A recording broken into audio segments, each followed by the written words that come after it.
Lorsque j'étais jeune, on étudiait l'Apocalypse et les autres livres eschatologiques, prophétiques de la Bible, plutôt par curiosité. Aujourd'hui, on devrait étudier ces livres plus que jamais, mais non plus par curiosité, mais parce que nous vivons déjà le commencement de ces choses et nous risquons presque tous ceux qui sont jeunes en tout cas, de passer par tout ce qui est écrit dans le livre de l'Apocalypse. Et je crois que nous ne pouvons pas aujourd'hui comprendre tout ce qui est dans ce livre. Nous devons avoir toujours une certaine prudence vis-à-vis des interprétations. On peut toujours avoir des idées qui viennent de notre arrière-plan ecclésiastique ou notre formation culturelle.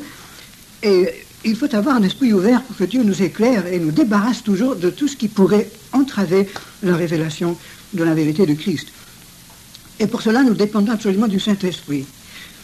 Mais je crois qu'il faut étudier ce livre. Plus que jamais, il faut étudier ce livre. Même si nous ne comprenons pas tout, même si nous nous trompons quelquefois sur des détails, pourvu que nous ayons un esprit ouvert et que nous continuons à sonder cette écriture, je crois que Dieu nous préparera. Et moi, je suis persuadé qu'en ce moment, Dieu est en train de dévoiler des choses qui sont restées cachées pendant des centaines et même des milliers d'années. Alors, j'aimerais d'abord, comme introduction, lire un verset dans Daniel chapitre 12, où Dieu, après avoir révélé à Daniel toute une série de vérités en vision, lui a dit finalement qu'il n'avait pas le droit d'interpréter ces choses, ni même de les comprendre. Daniel nous a transmis fidèlement les vérités que Dieu lui a confiées, mais dans le chapitre 12 et au verset 4, nous lisons ceci. « Toi, Daniel, tiens secrètes ces paroles et scelle le livre jusqu'au temps de la fin. Plusieurs alors le diront, et la connaissance augmentera. » Donc, le livre de Daniel, y inclut tous les livres prophétiques qui sont bâtis sur le livre de Daniel, y inclut l'Apocalypse, sont scellés dans une certaine mesure jusqu'au temps de la fin. Donc, au temps de la fin, nous pouvons nous attendre à ce que Dieu jette sur sa parole une nouvelle lumière.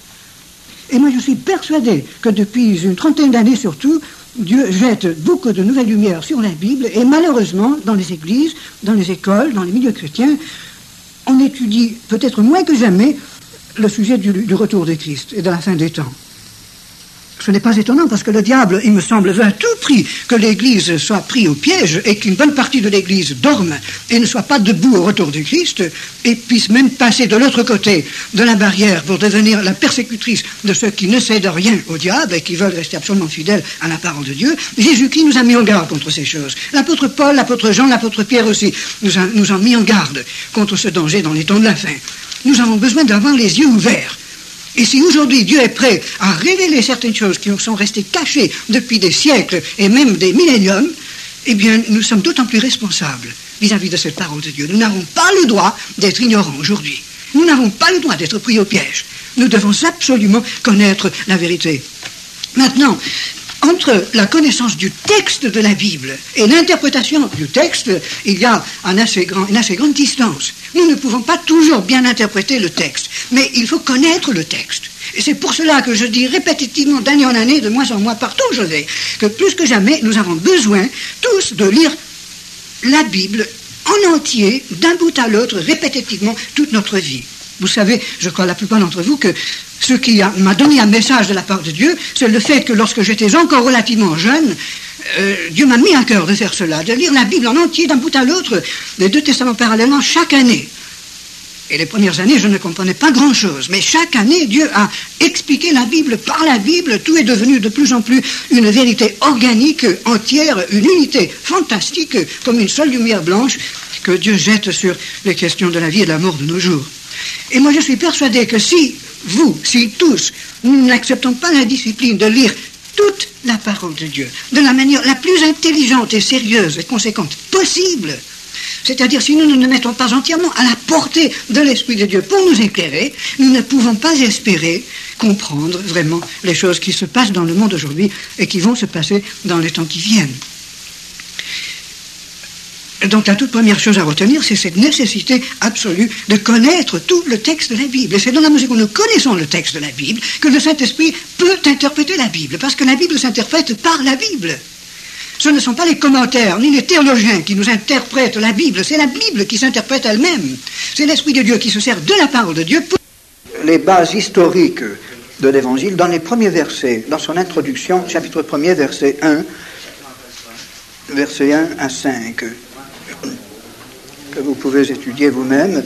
Paul, serviteur ou esclave de Jésus-Christ, appelé à être envoyé, mis à part pour annoncer la bonne nouvelle de Dieu. Et ensuite, il définit un peu cette bonne nouvelle qui avait été promise auparavant de la part de Dieu par ses prophètes dans les Saintes Écritures. Donc, il dit que cet évangile, on le trouve dans l'Ancien Testament. Les prophètes avaient déjà annoncé la bonne nouvelle. Et ça, c'est étonnant, parce que généralement, on pense que, enfin, certains disent que l'apôtre Paul a été le tout premier réellement à comprendre l'évangile, ou que l'apôtre Pierre, le jour de la Pentecôte, a été le premier à annoncer cet évangile. Mais réellement, tout était annoncé dans l'Ancien Testament. Et les prophètes comprenaient plus ou moins déjà l'évangile. Et dans l'Ancien Testament, toutes les personnes qui ont été sauvées, les hommes de Dieu, ont été sauvées par la foi. Hébreux 11 nous le dit d'une manière très nette. Ils n'ont pas été sauvés par les œuvres de la loi. Même Moïse, David, Abraham, ils n'ont pas été sauvés par les œuvres de la loi, mais par la foi.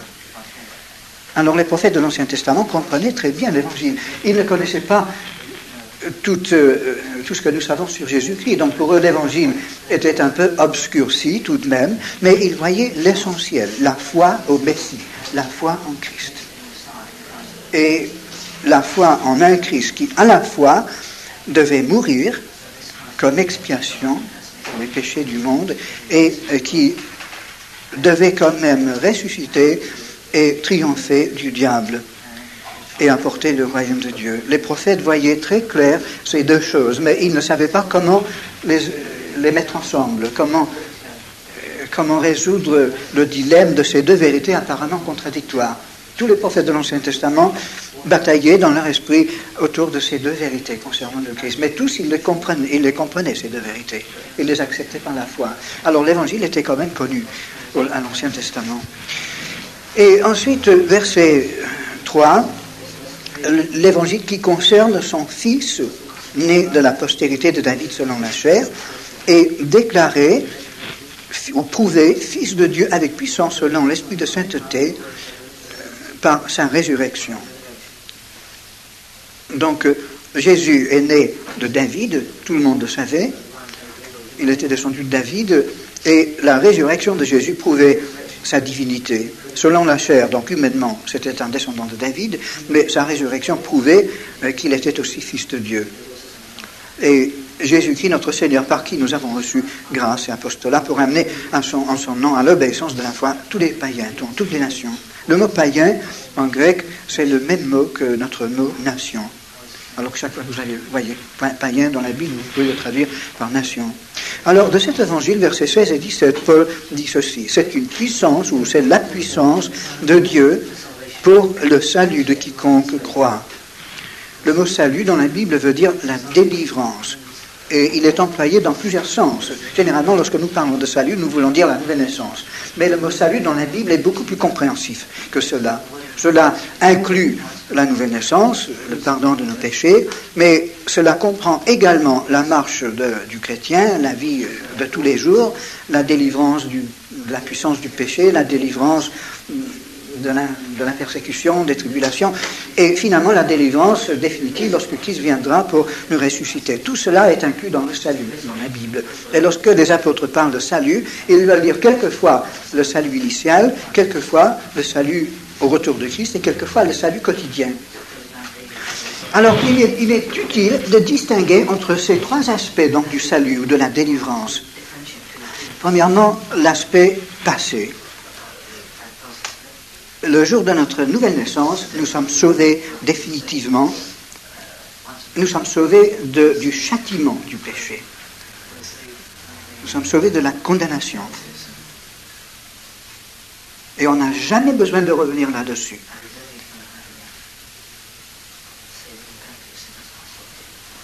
Deuxièmement, nous sommes sauvés tous les jours de la puissance du péché. Premièrement, nous sommes sauvés de la condamnation du péché, du châtiment, c'est-à-dire de l'enfer, du châtiment éternel. Et deuxièmement, nous sommes sauvés quotidiennement de la puissance du péché. dans la mesure où nous croyons en Christ. Mais chaque fois, nous sommes sauvés par la foi. Nous sommes sauvés la première fois de la condamnation par la foi en Christ, mais nous sommes sauvés tous les jours par la foi en Christ. Et si nous ne croyons pas en Christ chaque jour pour le salut, pour la délivrance, eh bien, nous ne sommes pas délivrés. C'est dans la mesure où nous croyons en Christ que nous sommes délivrés de la puissance du péché. Et troisièmement, nous serons sauvés au retour de Christ totalement. Nous serons sauvés même de la présence du péché, en nous et autour de nous. En ce moment, nous ne sommes pas sauvés de la présence du péché, ni en nous, ni autour de nous. Mais nous sommes sauvés de la puissance du péché. Et nous avons déjà été sauvés de la condamnation du péché.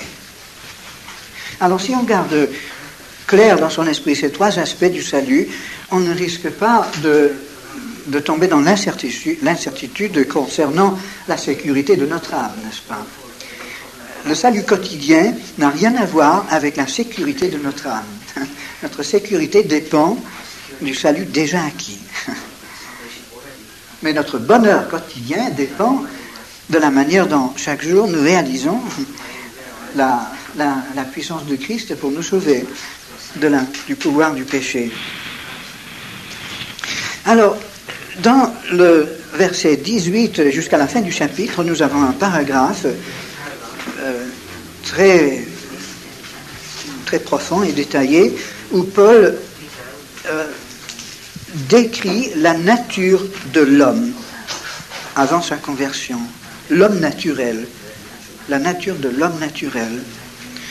Et il montre que les hommes sont dans un état de péché épouvantable, et parce que les hommes, d'une façon générale, n'ont pas voulu croire à la révélation de Dieu, Dieu les a laissés faire, Dieu les a livrés, et le résultat c'est qu'ils sont pris dans un engrenage de péché et de méchanceté absolument incroyable, et c'est ce que nous trouvons dans le monde autour de nous.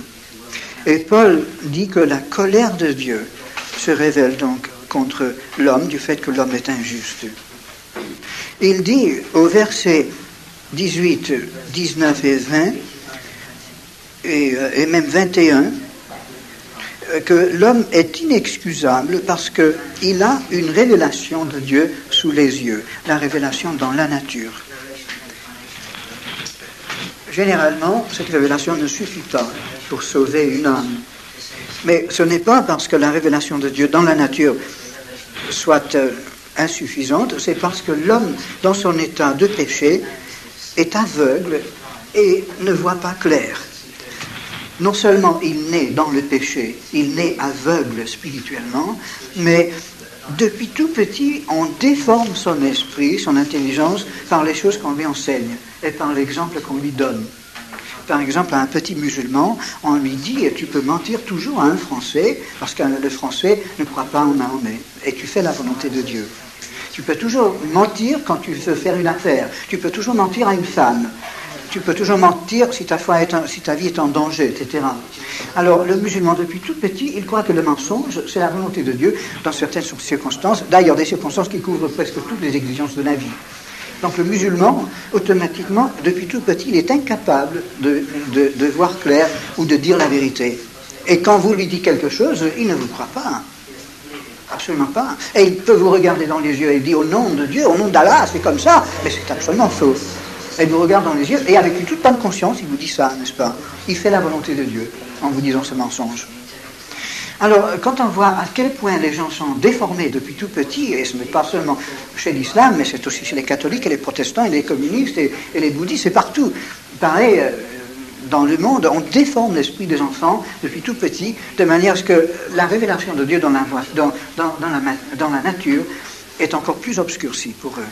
Donc, généralement, l'homme ne trouve pas Dieu dans la nature. Et pourtant, la révélation de Dieu dans la nature est assez claire pour que tout le monde soit sans excuse. Si quelqu'un veut vraiment trouver Dieu, Dieu se révèle, n'est-ce pas? Voilà donc ce que Paul veut dire dans les versets 18 à 20. La colère de Dieu se révèle du ciel contre toute impiété et toute injustice des hommes. Le mot impiété dans la Bible veut dire manque de respect. Manque de respect envers Dieu, manque de respect envers ses parents, envers les anciens et envers son prochain. Le mot piété veut dire respect, révérence dans la Bible. Et l'impiété, c'est un manque de respect pour Dieu. Et lorsque nous considérons l'attitude des hommes aujourd'hui vis-à-vis de Dieu, la manière dont on parle de Dieu, Dieu est mort, Dieu, etc., et on parle de Dieu comme si c'était un animal ou une formule ou une chose qu'on peut accepter si on veut ou refuser si on veut, ou une hypothèse, n'est-ce pas? On parle de Dieu avec un tel manque de respect qu'incontestablement la colère de Dieu s'accumule sur cette génération. Et vous savez, dans le passé, les hommes ont toujours eu un certain respect pour l'invisible.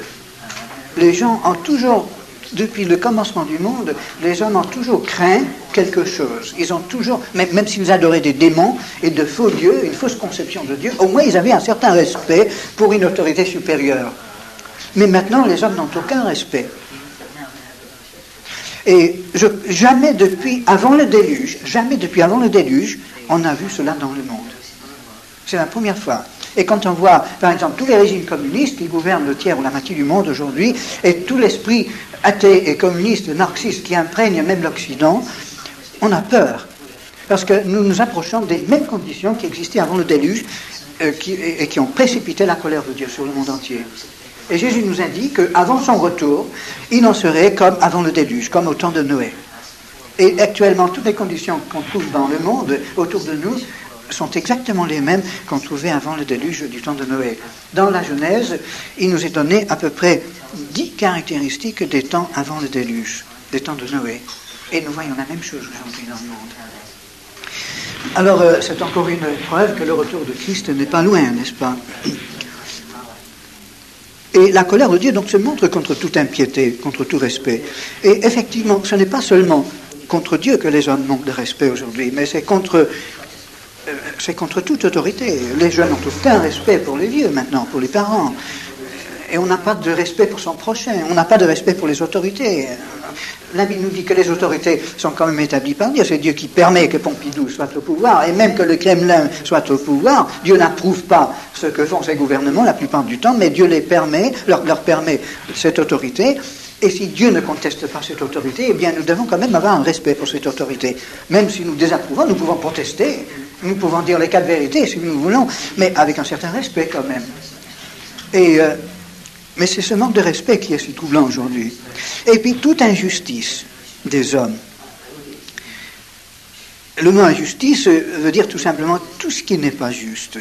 Et nous voyons de plus en plus dans le monde aujourd'hui une injustice générale. Mais regardez que la colère de Dieu se révèle contre toute impiété, toute injustice des hommes qui retiennent injustement la vérité captive. Dieu excuse le péché de l'homme qui ne sait pas ce qu'il fait, comme Jésus a prié pour ceux qui le mettaient sur la croix. Dieu ne ferme pas les yeux au péché, il excuse le péché tout simplement parce qu'il l'a porté lui-même sur la croix.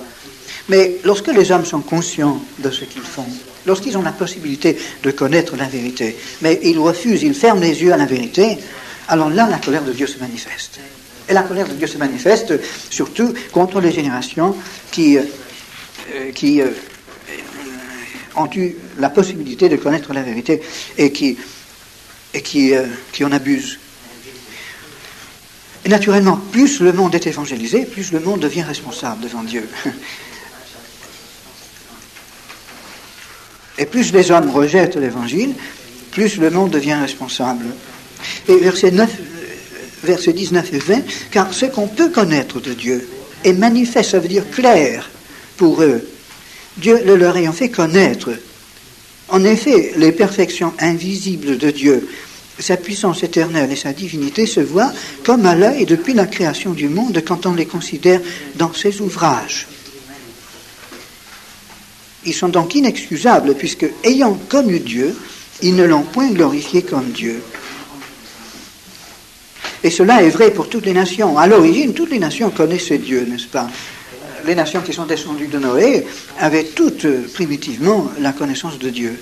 Mais toutes ces nations ont rejeté progressivement la connaissance de Dieu. Et seul l'Évangile a pu redonner à certaines nations une vraie connaissance de Dieu. Ils ne lui ont point rendu grâce, ils se sont égarés dans leurs pensées, et leur cœur, sans intelligence, a été plongé dans les ténèbres. Se vantant d'être sages, comme tous nos philosophes, ils sont devenus fous. Et ils ont changé la gloire du Dieu incorruptible, en image représentant l'homme corruptible, des oiseaux, des quadrupèdes et des reptiles. L'homme a même repoussé l'enseignement biblique qui dit que Dieu a fait l'homme à son image. L'homme a été fait à l'image de Dieu. Et l'homme préfère croire que lui-même est fait à l'image de la bête. Alors de plus en plus, on a remplacé l'image du vrai Dieu par une fausse image, une image d'homme corruptible, d'animal, etc. C'est pourquoi Dieu les a livrés. Il les a livrés à toutes sortes de péchés. Regardez verset 14, Dieu les a livrés. Verset 26, c'est pourquoi Dieu les a livrés à des passions infâmes. Et verset 28, comme ils ne se sont pas souciés de connaître Dieu, Dieu les a livrés à leur sens réprouvé. Je crois qu'il y a 3 étapes dans cet abandon de la part de Dieu. Vous savez que il existe un péché impardonnable. Jésus en parle, n'est-ce pas? Et je crois que ce péché impardonnable, c'est la dernière étape de l'apostasie. La loi de Moïse nous dit que le premier commandement, c'est d'aimer Dieu de tout son cœur. Si j'aime Dieu, spontanément, j'accomplirai tous les autres commandements qui concernent Dieu. Et que le deuxième commandement, c'est d'aimer son prochain comme soi-même. Si j'aime mon prochain, spontanément, j'accomplirai tous les commandements de Dieu concernant mon prochain. Mais la première étape dans la dégringolade, dans l'apostasie, c'est lorsqu'on n'aime plus Dieu de tout son cœur. On n'aime pas Dieu de tout son cœur. Ça, c'est le commencement de l'apostasie. Et le résultat, c'est qu'on commence à se faire une fausse image de Dieu. La loi de Moïse disait, vous ne ferez pas d'image de Dieu. La seule image de Dieu, c'est Jésus-Christ. Donc, dès qu'on cesse d'aimer Dieu de tout son cœur, on commence à se faire une fausse image de Dieu. On adore toujours le vrai Dieu, le Créateur, on pense l'adorer, n'est-ce pas? Mais réellement, on adore un autre Dieu, parce qu'on déforme l'image du vrai Dieu. Et après, on tombe dans une deuxième phase où, au lieu d'adorer, au lieu de supposer qu'on adore le Dieu de la Bible, on adore littéralement un autre Dieu. On refuse le Dieu de la Bible. On dit ça c'est faux et on se fait une idée tout autre de Dieu. Donc d'abord, on déforme l'image du Dieu de la Bible et c'est ce que font beaucoup de soi-disant chrétiens aujourd'hui, dans le protestantisme, dans le catholicisme et même dans certains milieux évangéliques. On déforme l'image de Dieu, n'est-ce pas? On enseigne par exemple que Dieu tolère pas mal de péchés, ou bien que Dieu est tellement dur qu'il faut garder la loi, sinon on n'est pas sauvé, ou bien qu'il faut absolument parler en langue, sinon on n'est pas sauvé. Alors vous voyez, on déforme l'image de Dieu, et après cette déformation de l'image de Dieu, finalement, après une génération ou deux, on tombe dans l'adoration d'un Dieu tout autre, comme le Dieu des libéraux, le Dieu des témoins de Jéhovah, de tout ce que vous voulez. Ce n'est pas le Dieu de la Bible, c'est un autre Dieu. Et finalement, on rejette totalement toute conception d'un Dieu analogue à celui de la Bible. Alors, la deuxième phase de l'apostasie, lorsqu'on a perdu la vraie connaissance de Dieu et on est tombé dans l'idolâtrie, ça c'est la première phase, l'idolâtrie. La deuxième phase, c'est, si vous voulez, l'immoralité. On n'aime plus son prochain comme soi-même. Et la justice chez les hommes disparaît. Dès qu'on fausse l'image de Dieu, l'idée de Dieu, on finit par fausser l'image de l'homme. Et on traite son prochain comme un animal ou comme une machine. On n'a plus de conscience vis-à-vis de son prochain. Et ça suit automatiquement. On voit ça dans les écrits des prophètes, dans les livres historiques de l'Ancien Testament et dans l'histoire du monde. On voit ça. D'abord, on perd la vraie idée de Dieu et ensuite on perd la vraie idée de l'homme. Les deux choses vont ensemble, mais dans cette succession. Alors d'abord, lorsque les hommes refusent le vrai Dieu, la vraie image de Dieu, Dieu ensuite les livre à une fausse image de Dieu. Et lorsque les hommes persistent comme ça, Dieu les livre ensuite à une fausse image de l'homme.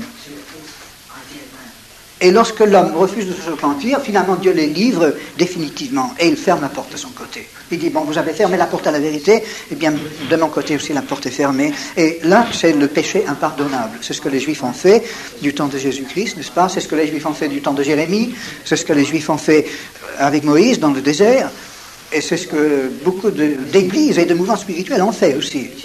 Lorsque Dieu avertit un mouvement, au bout d'un certain temps, si le mouvement ne se repent pas, eh bien l'Esprit de Dieu se retire de ce mouvement, comme l'Esprit de Dieu s'est retiré de l'Église catholique il y a 1500 ans à peu près, n'est-ce pas? Et comme il se retire de beaucoup de mouvements, plus ou moins protestants, comme Dieu se retire aujourd'hui de l'Armée du Salut, comme il s'est retiré en grande partie de l'Église méthodiste déjà, n'est-ce pas? Pas les Églises méthodistes de la région ici, elles sont évangéliques, mais dans le monde généralement, les Églises méthodistes ne sont plus évangéliques. Et comme l'Esprit de Dieu s'est retiré de l'Église vaudoise en Italie, parce qu'ils ont rejeté la Bible. Et c'est terrible lorsqu'on commet ce péché impardonnable. Un homme peut commettre le péché impardonnable, mais aussi une église ou un mouvement ou une nation peuvent commettre ce péché impardonnable. Et cette troisième phase, à partir du verset 28, il me semble, nous montre l'état de l'homme lorsqu'il a vraiment abandonné Dieu et lorsque Dieu l'a abandonné. Verset 28 et la suite, comme ils ne s'en sont pas souciés de connaître Dieu, Dieu les a livrés à un sens réprouvé pour connaître des choses indignes, étant remplis de toute espèce d'injustice, de méchanceté, de cupidité, de malice, plein d'envie, de meurtre, de querelle, de ruse, de malignité, rapporteurs, médisants, impies, arrogants, hautains, fanfarons, ingénieux au mal, rebelles à leurs parents, dépourvus d'intelligence, de loyauté, d'affection naturelle, de miséricorde. Et bien qu'ils connaissent le jugement de Dieu, déclarant dignes de mort ceux qui commettent de telles choses, non seulement ils les font, mais ils approuvent ceux qui les font. Alors si l'homme persiste dans son incrédulité, voilà où il en arrive. Et l'apôtre Paul dit que ça c'est l'état naturel de l'homme. Dans presque toutes les nations, on trouve les hommes dans cet état. Et comment pouvons-nous espérer le salut de l'humanité, le salut de l'individu dans de ces circonstances? Et dans les chapitres qui suivent, l'apôtre Paul donc traite ce problème et il montre la seule façon de trouver la solution. Maintenant, dans le chapitre 2, il continue, donc, ô homme, qui que tu sois, toi qui juges, tu es donc inexcusable, car en jugeant les autres, tu te condamnes toi-même, puisque toi qui juges, tu fais les mêmes choses. Tout le monde ne commet pas exactement la même gamme de péchés que son prochain, mais tous nous commettons plus ou moins ces péchés-là. Et comme dit l'apôtre Paul ailleurs, si on a contrarié la loi, commis une infraction de la loi sur un seul point, on est quand même coupable, on est criminel. Si par exemple vous avez tué un homme sur la route parce que vous avez mal conduit, eh bien vous avez commis une infraction de la loi et vous êtes traîné devant le tribunal, vous êtes puni.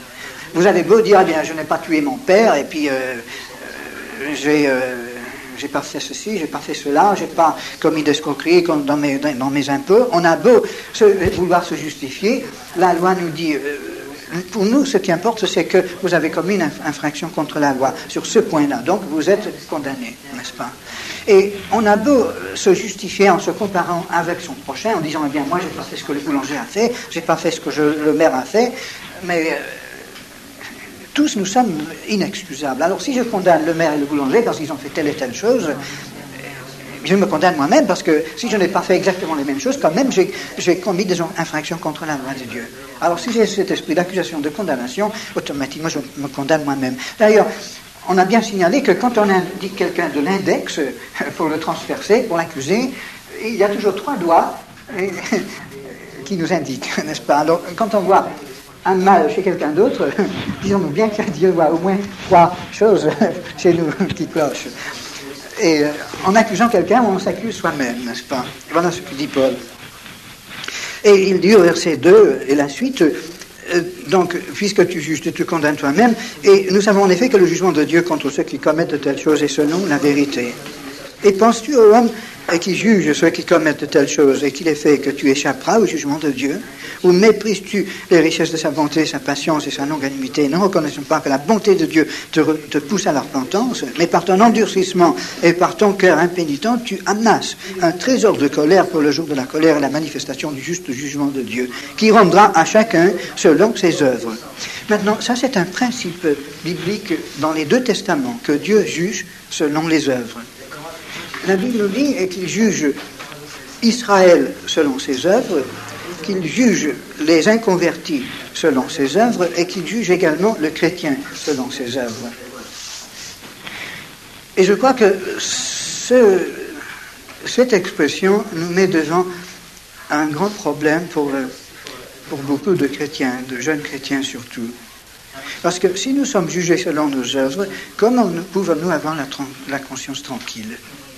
Il y a beaucoup de chrétiens qui perdent leur assurance de salut parce qu'ils connaissent assez bien la Bible pour voir que nous sommes quand même jugés selon nos œuvres, mais qui n'arrivent pas à réconcilier cela avec la doctrine biblique que nous sommes sauvés rien que par la foi.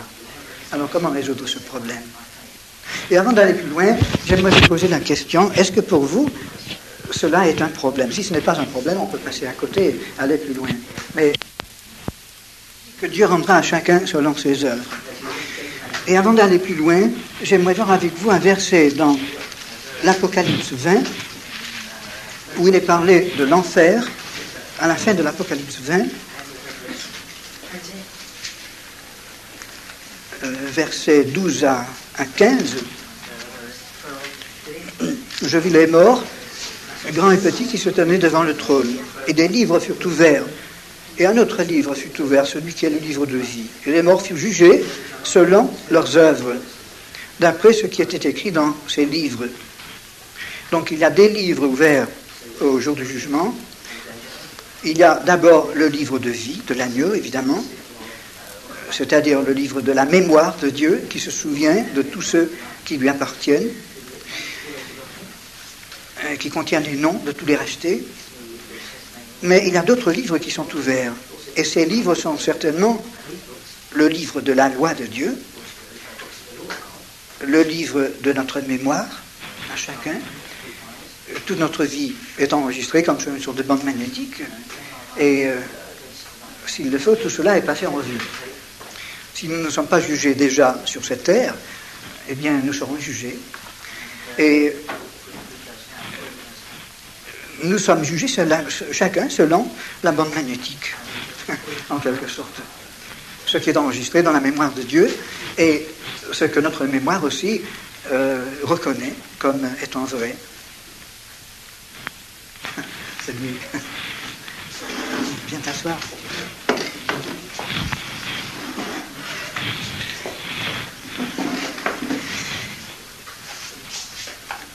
Si Dieu ne jugeait pas selon les œuvres, il serait injuste.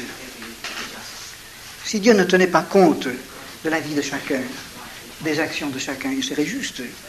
Si Hitler était traité d'exactement la même manière que le petit commerçant qui vous a commis quelques petites escroqueries en vous volant quelques centimes chaque semaine, ce serait injuste de la part de Dieu. Forcément, Dieu doit juger chacun selon ses œuvres. Et si... Bien. Peuvent savoir, c'est ce que Dieu leur communique. Enfin, je ne sais pas, la Bible ne nous dit pas. Mais si je meurs physiquement aujourd'hui, je perds mon corps physique.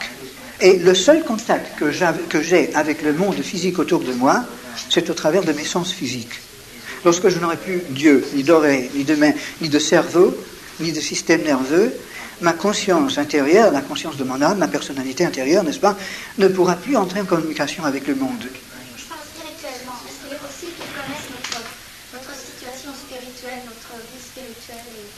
Ceux qui sont partis, la Bible ne nous dit absolument rien là-dessus.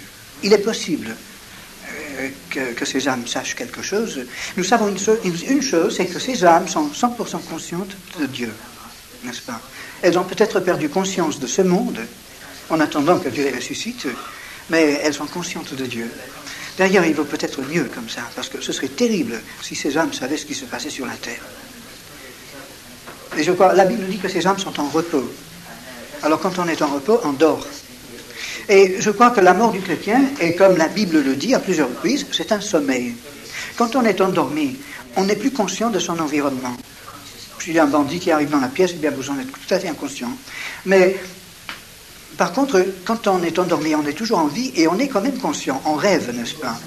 Et je crois que le chrétien qui est mort, il est endormi quant à ce monde, mais il vit un rêve fantastique qui est la présence de Dieu, n'est-ce pas?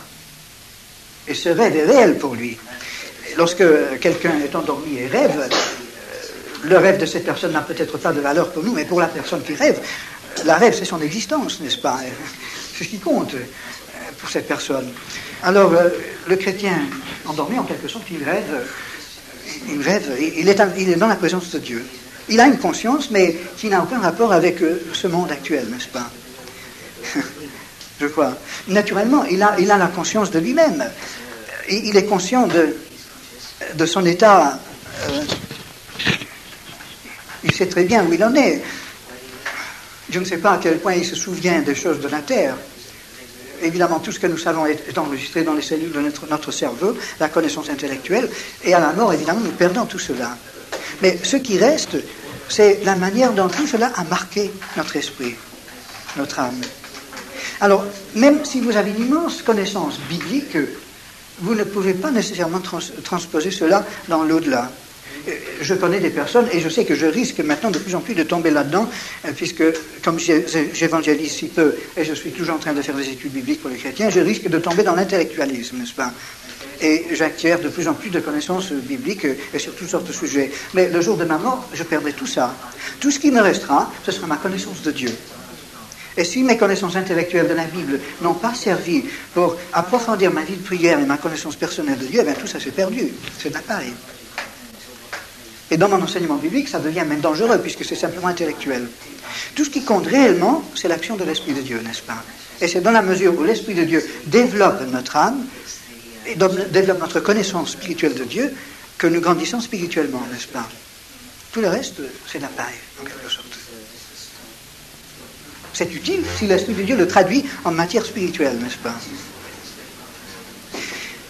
Alors, c'est pour ça que l'activisme chrétien est aussi excessivement dangereux. Il y a des chrétiens qui activent, il faut évangéliser, il faut faire ci, il faut faire cela, et puis on organise, etc. Et réellement, souvent, on n'achève presque rien spirituellement. Et toute cette activité peut être totalement perdue autour de Christ. La seule chose qui compte, c'est l'action de l'Esprit de Dieu, en nous et au travers de nous. Tout le reste disparaît. Et c'est ce que Jésus veut dire en parlant, et l'apôtre Paul aussi en parlant du jugement du chrétien. Forcément, dans le royaume de Dieu, la seule chose qui restera sera la réalité, c'est-à-dire l'œuvre de l'Esprit de Dieu. Et tout le reste disparaîtra. Heureusement, parce que si nous devions apporter dans le paradis, dans le ciel, dans la nouvelle création de Dieu, toutes les futilités de notre vie charnelle ici sur la terre, eh bien, le paradis serait tout de suite un enfer, n'est-ce pas? Heureusement que tout cela soit totalement tranché. Nous ne pourrons pas introduire dans la nouvelle création de Dieu un seul microbe de péché. Rien d'inutile, de futile, de faux, de léger, de non spirituel ne sera introduit là-dedans. Et tout le reste disparaîtra pour toujours. La différence entre la mort du chrétien et la résurrection du chrétien et la mort et la résurrection de l'inconverti, c'est que lorsque le chrétien meurt, il perd son corps, son cerveau, son système nerveux, mais il perd en même temps la racine du mal en lui.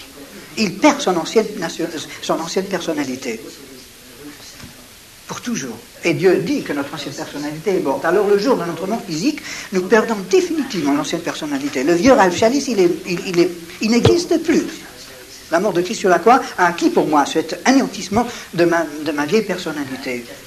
Et alors que le non-chrétien, quand il meurt, il perd également son cerveau, son système nerveux, il perd son contact avec toutes les choses formidables que Dieu lui a données sur la terre pour le rapprocher de Dieu et pour son bonheur. Il a perdu tous ses plaisirs et tout ce que Dieu donne qui crée le plaisir, n'est-ce pas? Tout ce qui lui reste, c'est son ancienne personnalité, sa conscience pécheresse. Et c'est ça qu'il traîne dans l'au-delà. Et dans le séjour des morts, c'est ça qu'il a. Alors tout ce qu'il a comme conscience, comme souvenir,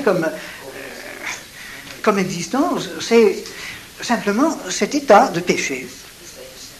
Et il souffre atrocement dans cet état, évidemment. Et il est conscient d'être retranché définitivement de Dieu. Il est très conscient de son état, n'est-ce pas? Alors, quand il ressuscite, il ne ressuscite pas comme nous, avec un corps nouveau et glorieux, et ayant perdu cette ancienne personnalité, mais il ressuscite avec cette ancienne personnalité. Nous ne savons pas si Dieu redonnera aux âmes inconverties un corps au jour du jugement. Nous ne savons pas de quelle façon ils vont ressusciter, mais nous savons qu'ils vont ressusciter. Et ils seront jetés en enfer. C'est ce que Jean appelle ici la seconde mort, et c'est la perte définitive de Dieu et de tout espoir. Et c'est dans cet état-là que les âmes finalement sont groupés autour de Satan qui les a entraînés. Satan sera jeté dans dans les temps de feu et de soufre, et toutes les âmes perdues qui l'ont suivi sur cette terre seront avec lui, n'est-ce pas? Et il n'y a aucun espoir que ces hommes puissent être retirés de là. Voilà l'enseignement biblique. C'est dur à avaler.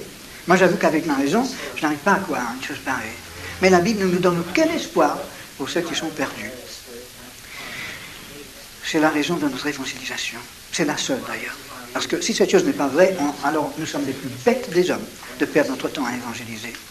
S'il y a un espoir pour une âme qui part de ce monde sans l'évangile, sans Christ, ben, pourquoi se déranger, n'est-ce pas? Mais la Bible nous dit qu'il n'y a aucun espoir. Et en tout cas, revenons à l'Apocalypse 20.